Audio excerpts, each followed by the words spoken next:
plus the big star would be the Real American Voices. Jesus! All right, yes. Lost his line there. That's okay. A very big thank you to Ed Henry and Karyn Turk and Terrance Bates on America's Sunrise. Watch America's Sunrise.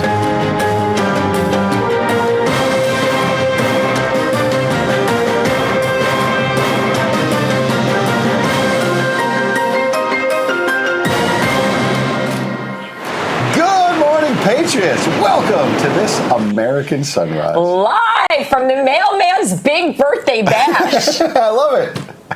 And sending out a birthday toast to the mailman. Here's to you, my friend. Oh, man. Good morning to gosh. you, live from Denver, Colorado studios. By the way, the mother of all bombs is in here for real on your birthday. It is? Yeah, so this, we were trying to move it right. So Karyn brought the Sending Sunny Thoughts Your Way. We're thinking about Sunny Side Up, right? Yeah. At American Sunrise. And I guess Colin has a cake. Yes, Oh, my gosh. yes, we got a cake for your birthday. Normally we do this later. We have one later, too. There's lots of cakes because you're getting lots of love on your birthday. Oh, my God. Be careful, you're going to burn down the studio, Karen. There's too many candles. Yeah, I might. There's more than 50 It's a good candles. possibility. I joined AMAC several years ago. I'll make a wish. Gotta make a wish. Yes, it all works. I love it. But seriously, Happy thank you guys. birthday. I could not think of a better place to be with Real America's Voice and all these wonderful people. Karyn, Terrance, the whole team here in West Palm and Denver, Josh and everybody. Seriously, I'm just so moved by working with all of you. So I appreciate this. Happy birthday. Happy Thank birthday. you so much. We want more of a speech, though. Come on, milk it. You know what? Maybe Milk next it. hour. I want to save some time because our friend Cash Patel's coming up, and we've got a big announcement on the J6 song. People have been asking about the money. The money is starting to come in, and it's going to start going to J6 family. So that's more important than a birthday or the show. And I also want to send out a happy birthday a few days late to Shemaine Nugent, because she and Ted Nugent were kind enough to invite some of us from here in West Palm to Ted's show. So he's 75 years old. Incredible. And he was rocking the Hard Rock last Friday night. Here's a quick compilation. He called it the greatest guitar lick of all time. I don't know if I do a good impersonation, but he calls it a guitar lick. 75 years old. Watch.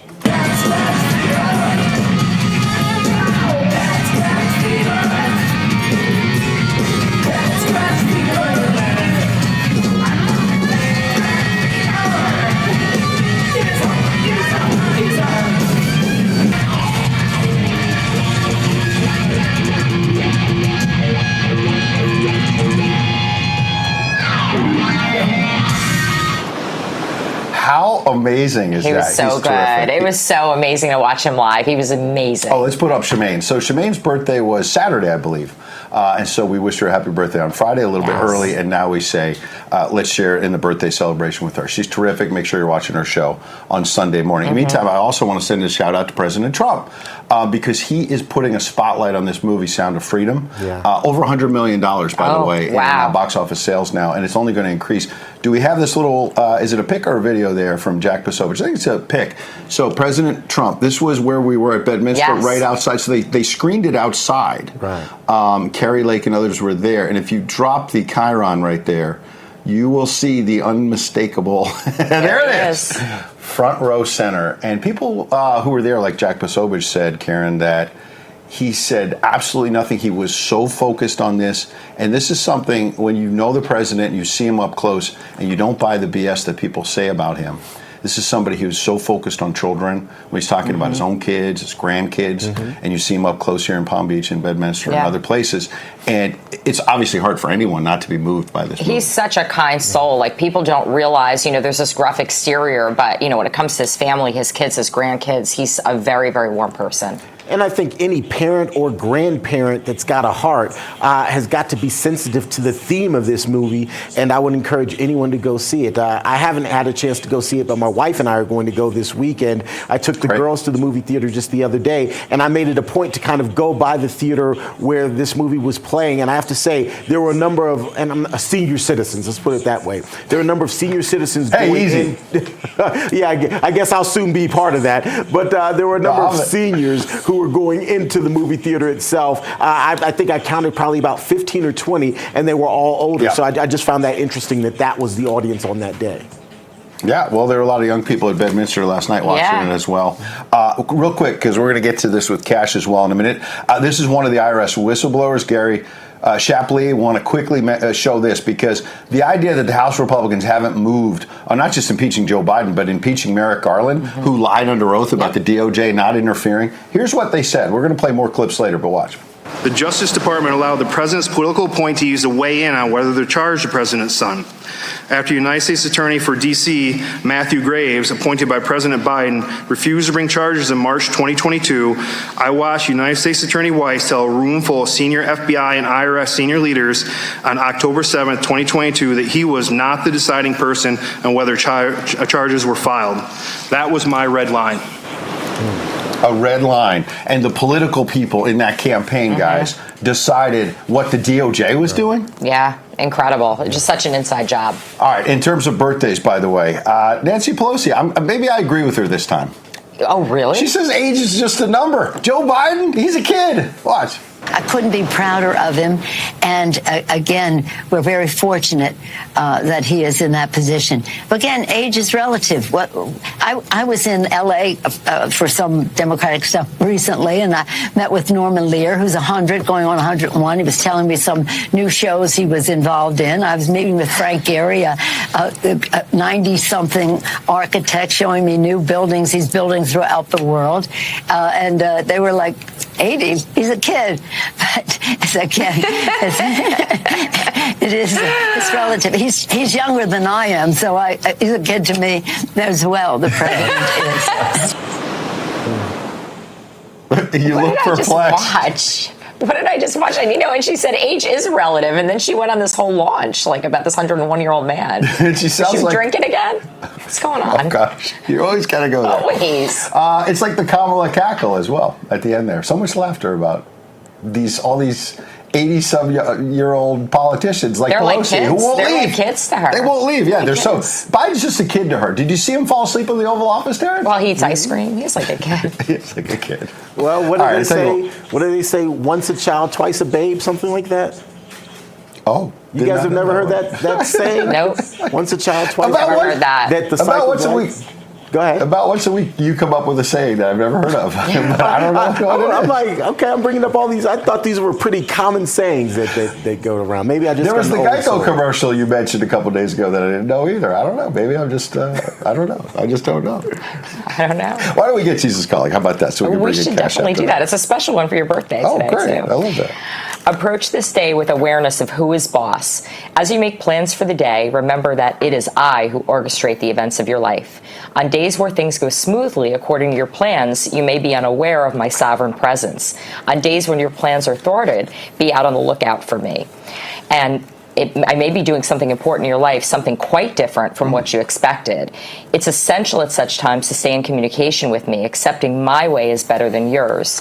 Don't try to figure out what's happening. Simply trust me and thank me in advance for all the good that will come out of it all. I know the plans I have for you, and they are good. That is beautiful. Yeah, Jeremiah 29:11. For I know the plans I have for you, declares the Lord, plans to prosper you and not harm you, and plans to give you a hope and a future. Jeremiah 29:11 is just one of the best passages. Absolutely, it's incredible. Let's bring in our friend Kash Patel, guys. Let's all talk to him and just do a quick audible here because we got so much to cover. Kash, good morning. First of all, welcome back. Hey, Kash.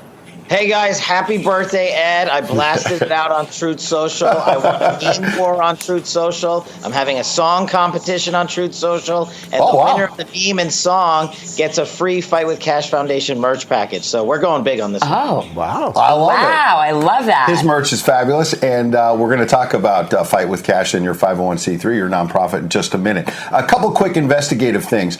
Let's put up A19. Sean Spicer put this out there, and it runs with what Tony Shaffer told us a couple of days ago, that this journalist is saying that not only do the Secret Service know whose fingerprints were on the cocaine at the White House cache, but we know whose prints are on the actual packet, and more reporting is forthcoming.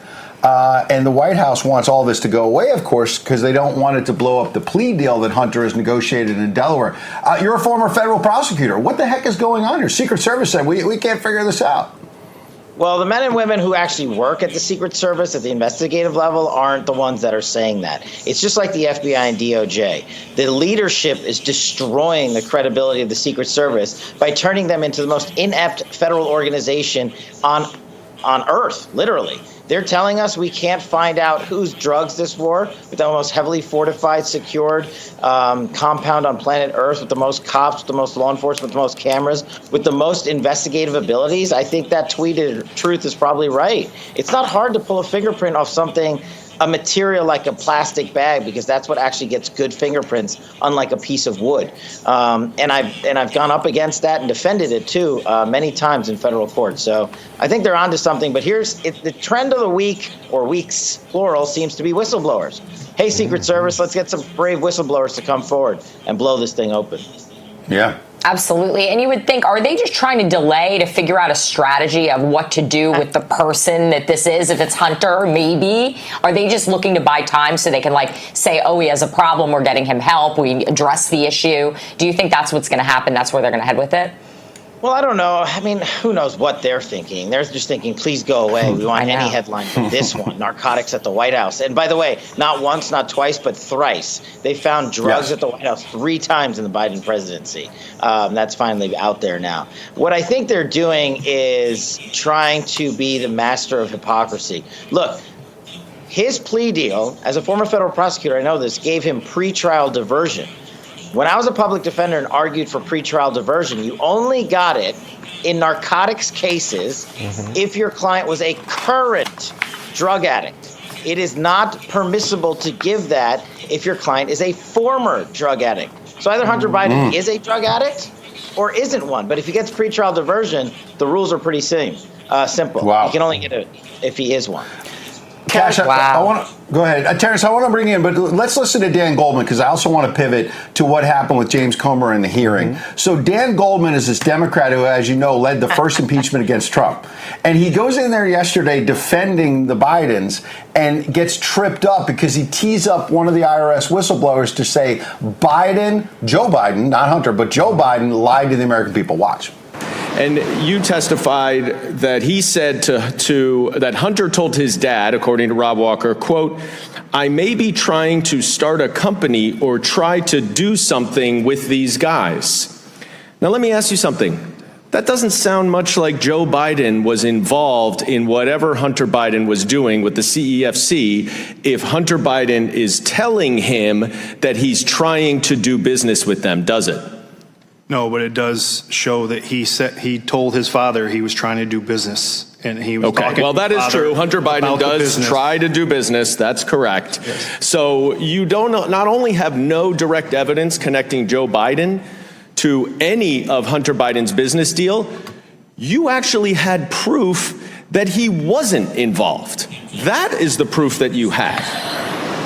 I think it's amazing. And Terrance, jump in with the next question, but Cash, it's like they're trying to defend Biden and they get tripped up, and the whistleblowers say, no, Joe was involved. He was aware of Hunter's business dealings. He lied to us.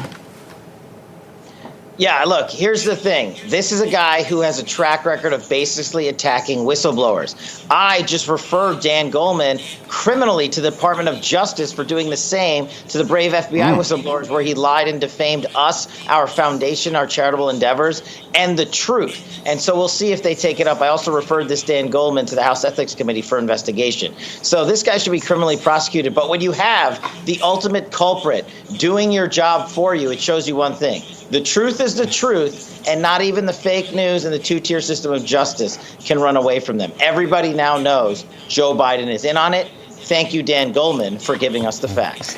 Kash Patel, I'm glad you brought up the two-tier justice system, because that's something that came up yesterday, and I want to talk a bit more about that. But also, just in case you didn't know, the rap community is really buzzing this morning because now everyone knows who the notorious B.I.G. is. Apparently, it's the big guy there in the White House, Joe Biden. But let's talk about that two-tier justice system, because it seems like one of the IRS whistleblowers we heard from yesterday really made it very clear that there should have been felony charges against Hunter Biden, but that the FBI and the DOJ just kind of walked away from that and said, oh, you know what, it's just a misdemeanor. Look, there's 2 immutable truths that I've learned, whether I was an investigator, a public defender, a federal prosecutor, intel guy, what have you. 1, money does not lie. $17 million worth of financial transactions and bank records do not lie. The American public can see who was receiving money and who was paying it. And here we now know the Chinese affiliates, the CCP and the CFFC, were giving the Bidens millions. 2, when it comes to witness testimony, when you put a witness up on the stand under oath and all they do is tell the truth, they are beyond impeachment. You cannot take away their credibility. You can yell at them like Dan Goldman. You can try to make baseless attacks like Dan Goldman and the rest of them. But the truth is very simple. Joe Biden and his family were in on these bribery schemes from jump. And the 2-tier system of justice entered into effect to stop the federal prosecution and investigations into this crime. I mean, literally, you have career IRS whistleblowers who are Democrats who don't like Trump coming out, jeopardizing their entire career and saying, we were blocked by Weiss, by Garland, by Wray. These guys have said it under oath. You know who hasn't? Garland, Wray, and Weiss yet have dared to come in and say these things under oath. They've put out cheeky statements to say deflection and typical Washington speak to absolve themselves of liability. But they're the corrupt actors in this. Absolutely. All right, let's turn the page to the J6. I first want to put up 821, guys. Let's keep the light on. I'm sorry, 822. My apologies. Gateway Pundit. J6 prisoners still mistreated at the D.C. Gulag. Now sleep deprivation tactics being used. Cash, you've done so much. President Trump has done so much to shine a light on the plight of some of these J6 prisoners. We obviously work together, as everybody knows, on the Justice for All song. Credit to you. And people have been asking us, and we joke about me getting involved in the music business, and I actually did not know a lot about it. The song came out in March, as I recall. It takes about 4 months for the royalties to start coming in. So the first royalties started coming in last week. The first bit I've gotten to our company is roughly $25,000. And so we're announcing right now that as a down payment, the first $25,000 is going to Fight for Cash. You're a nonprofit. You've done amazing work already. Please walk us through, because this is July. In August, more royalties will be coming in, a lot more than that. And we're going to just keep it rolling month after month to get more to the J6 families directly. But please walk us through your nonprofit, yeah, please, and how people can go to that website, which we have up, to start. Because we've got to make sure that people actually are J6 families and there's no fraud. We want the money to go to the right people. Please tell us what we should do next. Look, this is a fantastic collaboration of teamwork between Ed, Mailman Media, LJ over at Pyramid Records, and a few anonymous great industry folks, and of course President Trump for having the audacity to lead out and say, no, we have not forgotten the January 6th folks. We are going to raise awareness. We're going to raise money for them. This song, Justice for All, not only is #1 and Billboard is producing the plaques as we speak, but this song is played every single night at Mar-a-Lago and Bedminster. Literally, I've seen it in person. People still send me videotapes. I just had dinner with the president a few weeks ago, and this song was played to open dinner. That's how much he cares about the prisoners. And turning to the foundation, we found a great team here. And whether it's the Cash Foundation or otherwise, and I'm so happy that this $25,000 is coming in. Ed, we have a board meeting at the Cash Foundation in a couple hours right now to distribute the $25,000 that you are bringing in to January 6 families. And for those of you that are out there and don't know what we're talking about, go to thecashfoundation.com and submit an application. It's super simple for either yourself or you can sponsor a J6 family in need. We've already given away at the Cash Foundation over $50,000 to families in need. And we're going to continue to do so to the great works like Justice for All. It's open to everybody. This money is going to go out the door to Jan 6 families today. And as Ed said, look, we wanted to give it out yesterday, but we're at the mercy of the industry. As the money come in, we are glad to be partners with Ed and LJ and other folks who are just committed to helping January 6 families. And most importantly, the voice that we needed to do it is President Donald J. Trump. He has not forgotten the January 6 families, and he has not forgotten their disparate treatment by the two-tier system of justice. We're not just raising money, we're raising awareness. There's a case heading to the Supreme Court from the January 6th contingent about obstruction of justice charges. I think we should keep an eye on that. I think you're going to see it reversed and thrown out. And that affects hundreds of Jan 6ers. And by the way, on social media, all kinds of people will attack President Trump and say he's going to grift this money. He's not touching any of this money. He donated his time to be part of the song. Beautiful. That's what he did. He said, said, I want the money to go to the families, and that's what we're doing. That's awesome. And I want to mention the song is Justice for All. You can still download and stream it, and the more you download and stream it, by the way, on Apple, Amazon, and Spotify, the more money will go to J6 families. But Tom Homan and I, who's worked with President Trump, have also set up a nonprofit, Justice for All, and we're going to give some of the money there as well. But the first bit is going to you, Cash, and your foundation, because you've already done great work, and you had such a big part of the song. So anyway, we wanted to announce that. So great. Good stuff. And we're going to have a cool check to post up later. I can't wait. We'll do a blown-up check. Have a good board meeting. Let's start getting it to the J6 families. We'll start reporting on that. And here's the song on the way out. Coming up, we're going to get into why Democrats seem to hate Israel with Brian Lee, great analyst, right after this.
This news break is brought to you by AMAC, Association of Mature American Citizens.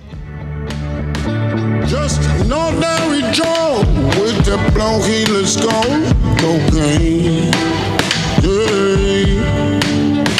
Took a trip to Ukraine. Now high on his plane. Cocaine. That's right, cocaine. User's prayer. I'm going to use this balloon. Thanks for this birthday balloon. I really appreciate it. Sending sunny thoughts your way. And we send that to all of our great viewers, these real American voices. It's interesting because we're talking to Cash. It all started with an idea I had for the Justice for All song.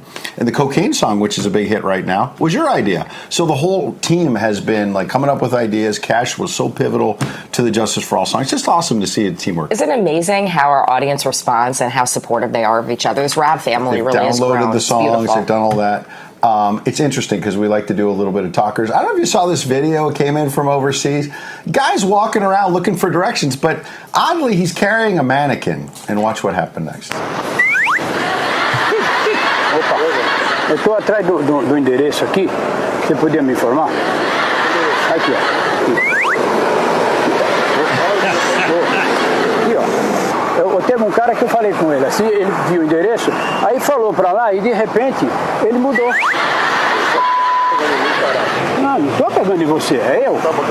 Não, eu quero o endereço. Tá louco? Olha lá, o endereço é lá, olha o que você fez. Very strange. The guy's out there looking for directions. And, Really funny. Yeah, there you go. Happy birthday. We had to throw that in just for fun. The real headlines are sponsored by AMAC. The Association of Mature American Citizens is the conservative voice for Americans 50 and older.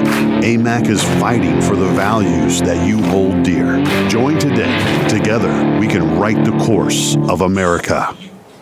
You know, Terrance, we try jokes, and sometimes they work, sometimes they fail. Yesterday was the Belgian defense team. It didn't go so well with you guys. Maybe the mannequins didn't either. I don't know. We tried. Yeah, they've fallen flat the last couple of days, Ed. I'm sorry. You're losing your touch with your old age. It's your birthday. You're losing your touch, my friend. All right, let's get you updated on a couple of headlines. We now know who the second IRS whistleblower, who until now had only been named Whistleblower X, is. It's 13-year-old IRS Special Agent Joseph Ziegler.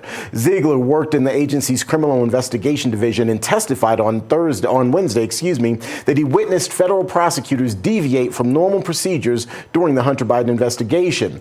He also gave a detailed accounting of the money Hunter Biden and by extension the Biden family allegedly received from various international companies. So the approximate total transfers from the Romania company would have been $3.1 million to everyone. $3.1 million. How much did Hunter Biden and his business associates receive from State Energy HK Limited through the Robinson Walker LLC? So total transfers from State Energy HK to Rob Walker was $3 million. $3 million. Was there a $100,000 payment from CEFC Infrastructure to Owasco PC, Hunter Biden's professional corporation? Yes, Chairman. Approximately how much was transferred to Hunter Biden and his business associates through Hudson West 3? So the total transfers from Hudson West 3 to everyone was $3.7 million. $3.7 million. How much money did Hunter Biden and his business associates receive from the Ukrainian company Burisma? Burisma paid to everyone involved $6.5 million. $6.5 million. Burisma also paid Blue Star Strategies and a law firm hundreds of thousands of dollars, bringing the total Burisma payments to over $7 million. Is that correct? That is correct. $7.3 million. $7.3 million. All right, I know that's a lot of numbers, but you don't have to do the math, folks. The House Oversight Committee and its IRS witnesses did all that math for you. Ziegler confirms that between 2014 and 2019, the total amount of foreign income streams received by the Biden family was about $17 million. The prelude to Wednesday afternoon's IRS whistleblower hearing was an address to a joint session of Congress by Israeli President Isaac Herzog. The rare speech focused on the alliance and historic relationship between the United States and the Jewish state. President Herzog also laid out the shared challenges both Israel and the United States face in the Middle East. Mr. Speaker, perhaps the greatest challenge Israel and the United States face at this time together is the Iranian nuclear program. Let there be no doubt, Iran does not strive to attain nuclear energy for peaceful purposes. Iran is building nuclear capabilities that pose a threat to the stability of the Middle East and beyond. Every country or region controlled or infiltrated by Iran has experienced utter havoc.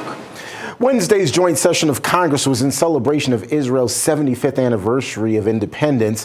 It was boycotted by several Democrat members of Congress, though. During his remarks, President Herzog acknowledged statements from certain members of Congress critical of his country. As allies, he says he is open to criticism, even if he doesn't accept that perspective. He also called any disavowal of the right for Israel to exist anti-Semitic. That's a quick check of your headlines brought to you by AMAC. You know, Terrance, I want you to stay here because we're going to talk about Israel in a second and stay on that theme. But I have to circle back here because, like Jen Psaki, I guess. Yeah, maybe a little, right? You were beating up on me, saying it's my birthday, I'm getting old, and the jokes were falling flat, and I was losing my place. but you were talking about a 13-year veteran of the IRS and referred to him as a 13-year-old.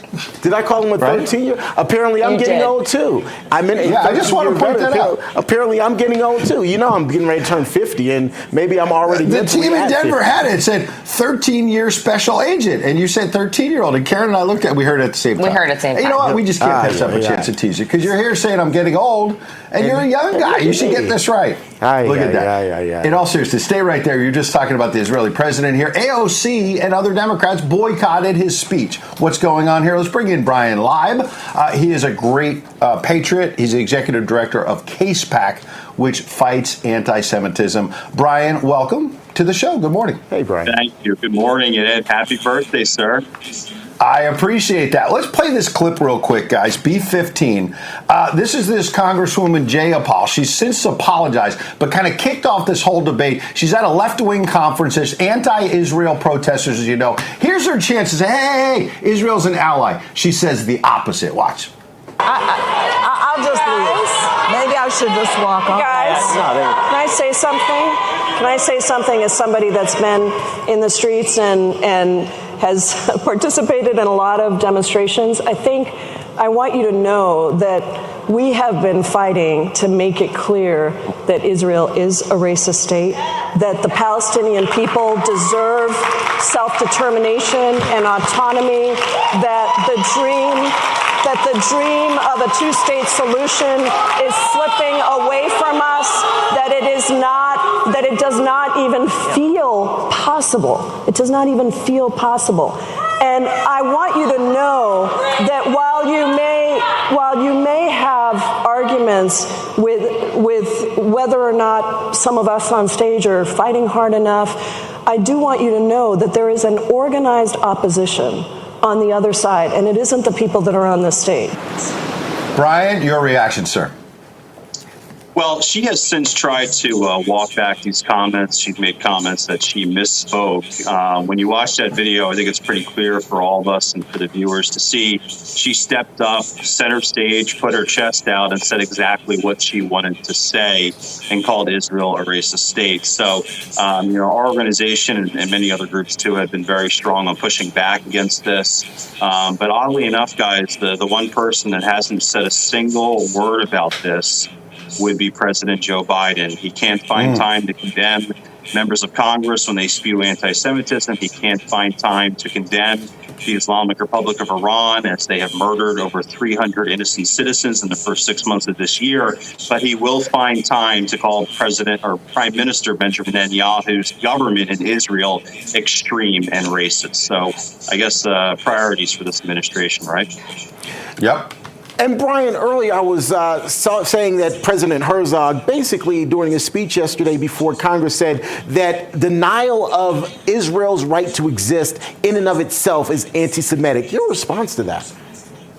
100%. Anti-Zionism and anti-Israel is anti-Semitism. Anti-Semitism has evolved over the years, and where we're at today is that a lot of the anti-Semitism happening in America, unfortunately, is coming from the left. It's coming from Democrats who are against Israel or against Zionism, which, by the way, Zionism is simply the Jewish people's right to self-determinate in our ancestral homeland. There's only one Jewish nation in the world, and it's the state of Israel. And when you traffic in anti-Semitism and calling out only the world's only Jewish state, while you ignore all the vast human rights abuses around the world, that is anti-Semitism. Absolutely. Brian, you made a point a moment ago that Joe Biden has said nothing. They could argue, well, he was out giving a speech about a different topic. Okay, his press secretary does a daily briefing. She was asked about it, Jean-Pierre, completely ducks, does not defend Israel when asked about Jayapal and all of this. Watch. There are, I think, 4 members of the House who are going to boycott President Herzog's address tomorrow. And one of them, Representative Cori Bush, said that the Israeli government is enforcing an apartheid state and that it shows no respect for human rights. So by your definition, is what Representative Bush said anti-Semitic? Look, what I can say is that the president has a long-standing relationship with Israel. He is committed to their security, committed to continuing that relationship, hence why he is meeting with the President of Israel. And so that is what's important. I cannot speak to other congressional members in the House. That is for them to speak to why they choose to boycott or to do whatever it is that they're doing today. But what we can speak to is our commitment, our longstanding commitment to Israel, our longstanding support to Israel, and that is something that the president will continue to be committed to. Brian, I'm going to call BS on that. Either, this Democrat says they're racist. This other Democrat says they're an apartheid state. Oh, we've done the blah, blah, blah, blah, blah. No, it's time to stand up. Your last thought, 30 seconds. I mean, Ed, can you imagine if a Republican said such a thing and the outrage that would come from the Biden administration, even from Biden himself? I'm sure he would speak out. The Biden administration has said one thing in words and another thing in action. And they can say that they support the state of Israel as much as they want, but when they are calling the ruling government in Israel an extreme government, when they are stopping funding from the State Department to joint research and development projects in the state of Israel that benefit the entire world, when they continue to appease the world's leading sponsor of terrorism in Tehran, whose sole mission is to destroy the state of Israel, it makes you wonder. Words are something and actions are another thing. And this administration has a lot of words and not a lot of action. Great stuff from Brian Live. I hope you'll come back. Good having you for the first time on American Sunrise. Great points. It's an incredible story. Appreciate it, and we'll see you soon. We're going to take a quick break. We'll keep the birthday celebration going. We'll also do some great reporting with our own Carolyn Ryan. She's in the state of Georgia, where MTG is under fire. We'll get into that. We'll get some live reaction from the OG Real American Voices, Ralph and Chuck. Silent No More. I got to find out who's selling that right after this. I can't afford the groceries. I can't afford your gas. It's bad inflation across the nation. 81 million votes my ass.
But the truth ain't one. Hit me.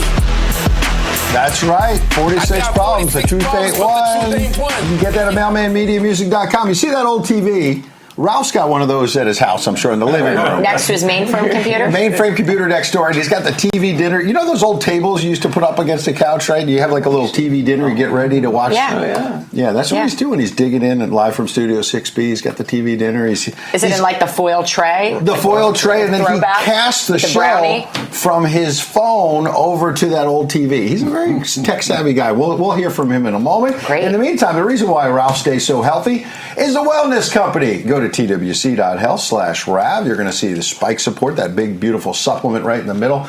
I just took during the break Dr. McCullough there on the left, his Healthy Heart and Muscle formula.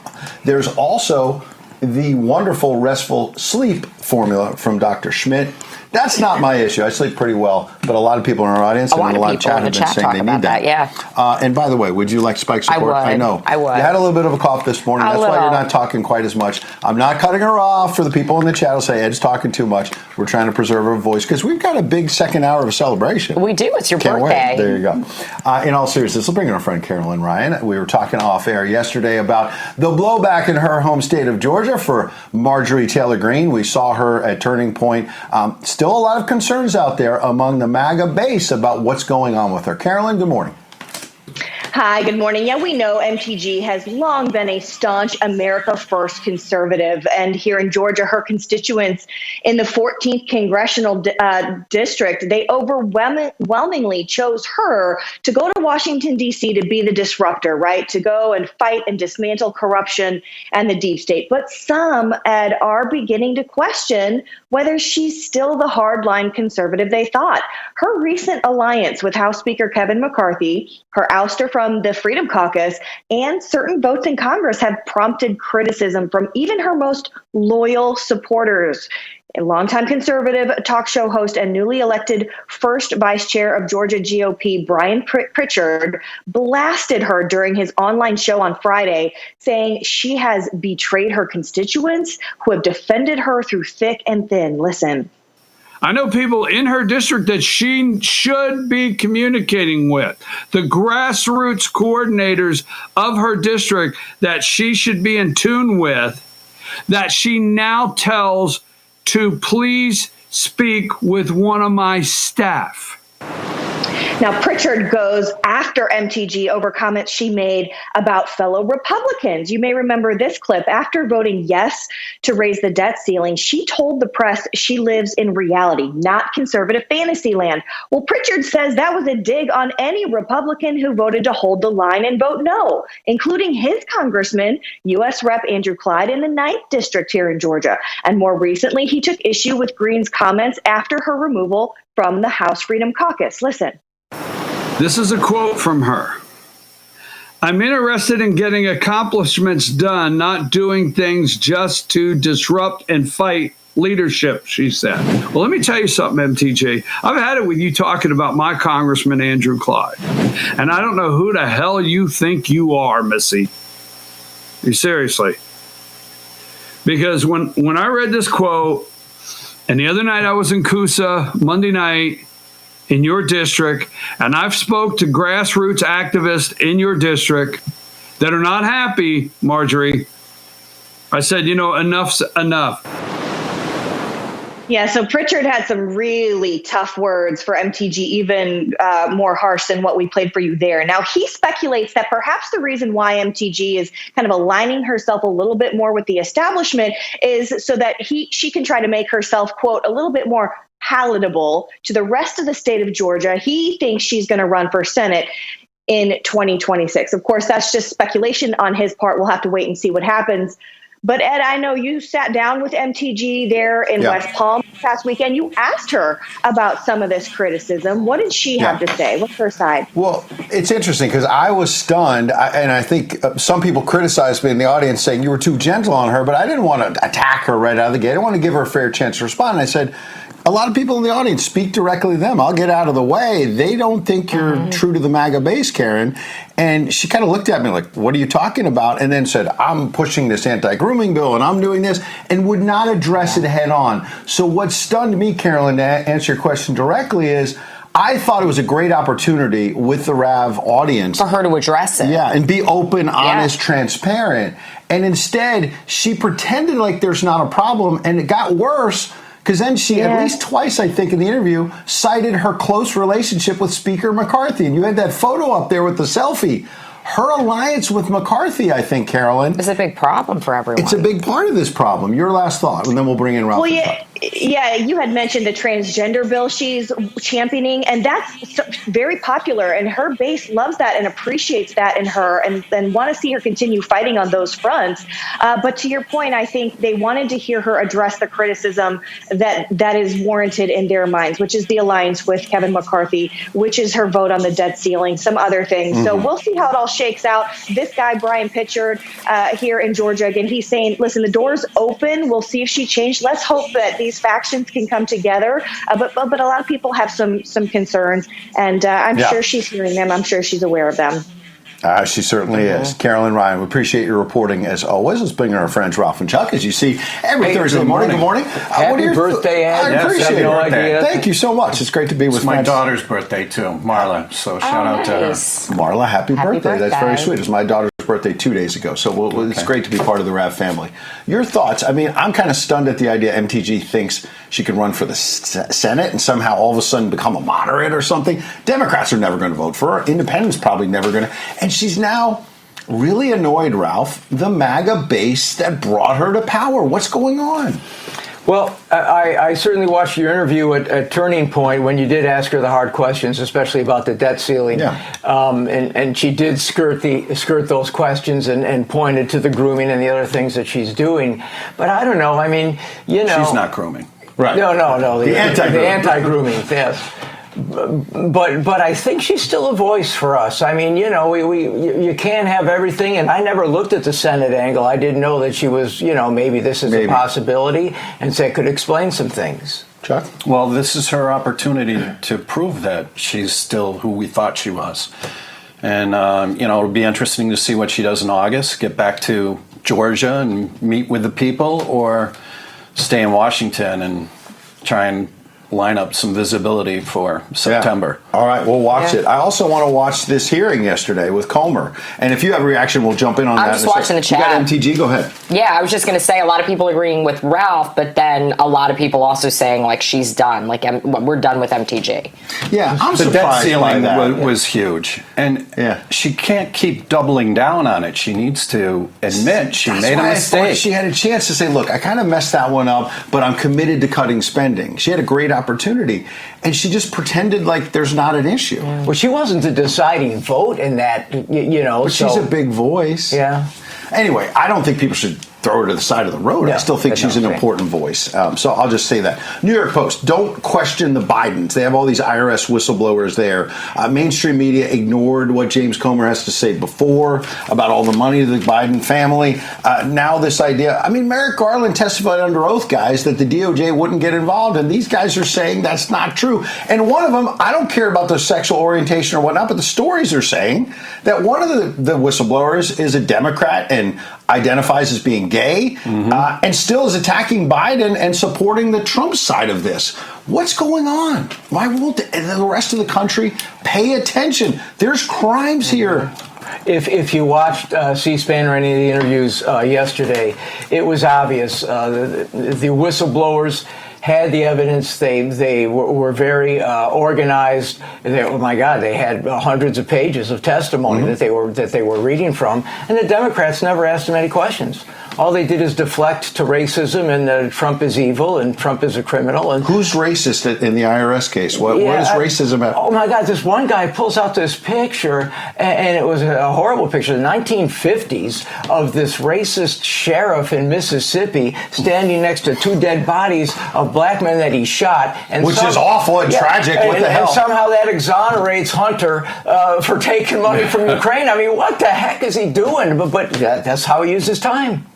It's incredible. It's just a buzzword, racism. We live in two different worlds. The left's never going to see, the hearings. Yeah. We're tuning in just so we can find out information.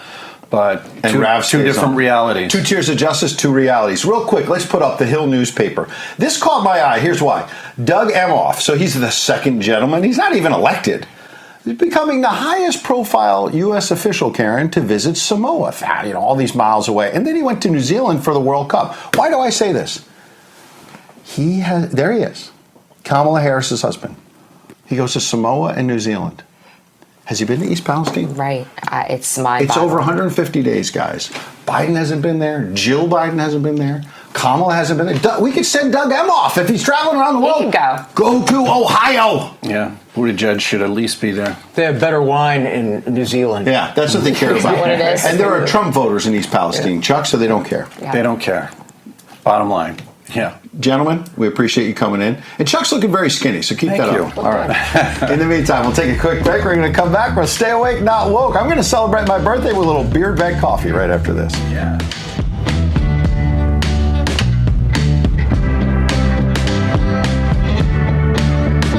Just an ordinary Joe with the blow heelers go.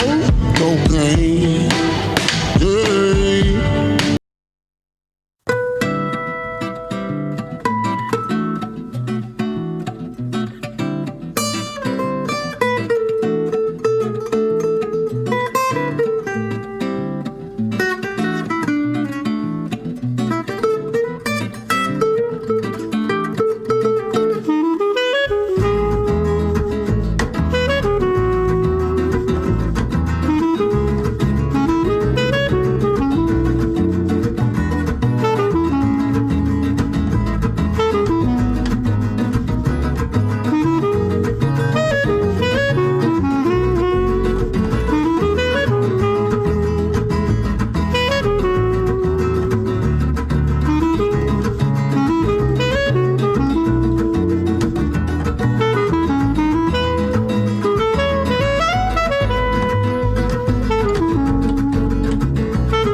That's right.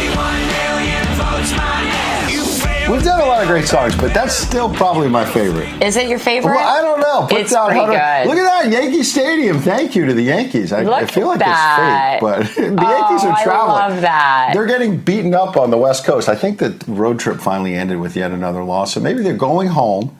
They'll celebrate my birthday and they'll start winning. Because I'm not tired of winning. Donald Trump's not tired. You have your ring on today. Yeah, so this, I just got this. Shout out to Ed in Kentucky. It says, it's hard to see probably, but it says 62. And he made this special ring for me, which I appreciate, celebrating Aaron Judge and the home run record for the American League, 62. It's got Judge and the Yankees on there, but sadly, Judge is hurt and the Yankees aren't playing well. So I'm going to have to cheer myself up with some Beard Vet coffee. Stay awake, not woke.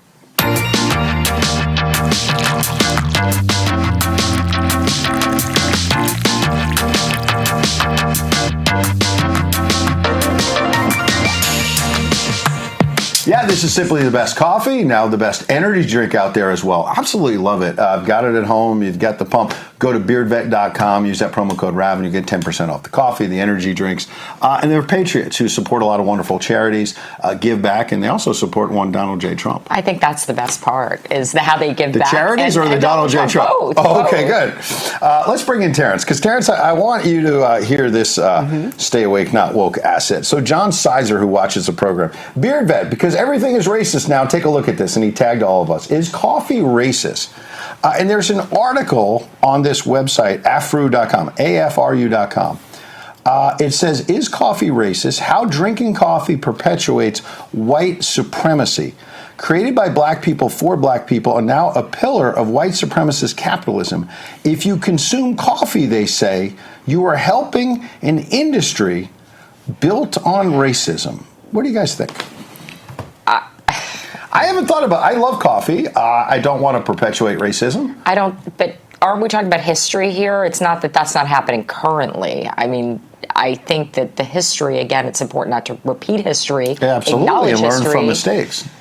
I don't get it. But having a cup of coffee, go ahead. I don't get the argument. Okay, if that is the history of coffee production, okay, but I don't see it as being racist. And I guess a way to counter that is to add more cream to your coffee, which makes it lighter. And so maybe you take away the racism if you add more cream. No, you're wrong. If you add more milk, you're making it whiter. It's whiter, then it's more white supremacy. Oh. Well, okay, but if it makes it lighter, you're a yeah. Then they're going to call you Terrance Bates, white supremacist. I can't believe what I'm hearing. In the meantime, that was a joke. Ashley St. Clair posts this. What do you think of this Oregon surgeon, when we talk about the woke agenda, who basically discusses gender-affirming surgeries that he performs on kids, and basically declares that it's his passion right now? Watch this clip. So 80% or so of my practice is gender-affirming surgery. So I do facial, chest surgery, and genital surgery. But the adolescents for sure present some unique challenges. Obviously, there's great evidence supporting pubertal suppression for a whole variety of benefits. But the one thing that is very new is genital surgery in someone that has underwent pubertal suppression. As a specialty, those of us that do a fairly high volume of gender-affirming surgery, we've maybe done a handful of pubertally suppressed adolescents as a field, and no one's published on it yet. OHSU we're just putting our first series together as we're kind of learning and figuring out what works. But it's really changing things because you don't have enough tissue. So I'm outraged about a lot of it, but the idea, what doctor says, we're learning as we go here, Karyn. We're trying things and we're going to figure it out. I mean, there's so many things that are wrong. He's talking about doing genital surgery on prepubescent children. I mean, just everything this man said was confusing. Suppressed adolescence. What? Suppressed, I'm sorry to bring this up, but when I hear that sort of those sort of comments, I think of Joseph Mengele, the Nazi doctor who was experimenting basically on people. To me, this is all very similar to that sort of experimentation. And it's experimental. He admitted that. Well, people have made a similar point about the vaccines, and we're going to get into that at the top of the next hour. A couple quick getter posts. MAGA Minnesota, MAGA Chrissy, our friend, claiming that Ed forgot to pay his online bill. You still owe Columbia House for the 30 CDs you got for a penny in 1995. You remember getting those in the mail? I remember that. Yeah, you would pay a penny. Did you ever do that? I feel like I did. And then my parents were always yelling at me because they say, what? I'm playing Led Zeppelin, and they say, that's $46. I said, no, it was a penny. And then they got a bill for like $50. Yeah, I don't really remember if I ever did it, but I feel like I did. All right, quick break. We're back with it. Dr. Naomi Wolf. She was on the disabled list a little bit, as they say in baseball, but she is back and better. Oh, look at that smile. I can't